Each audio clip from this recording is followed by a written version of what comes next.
On en vient à ce procès qui s'ouvre au Rwanda. Un homme de 75 ans a été condamné à l'issue des audiences à 20 ans de prison pour complicité lors du génocide des Tutsis en 1994. Plus de précisions avec notre correspondant Clément Diroma.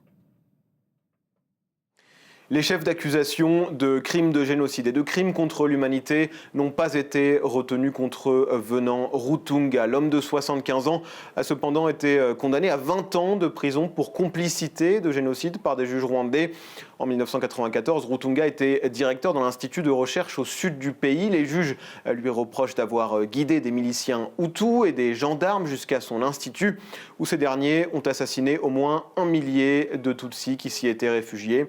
L'association de survivants Ibuka se félicite de cette condamnation, mais aurait souhaité un verdict plus sévère.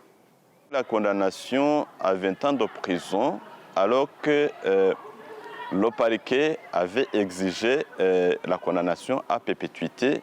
Il y a une différence que nous voulons vraiment bien souligner. La réalité sur le terrain est que Vincent Rutunga a participé au génocide de tout court. Nous avons vraiment une satisfaction du travail fait par la justice rwandaise, mais aussi la justice hollandaise. En 2021, Rutunga était le 3e Rwandais extradé par les Pays-Bas vers le Rwanda.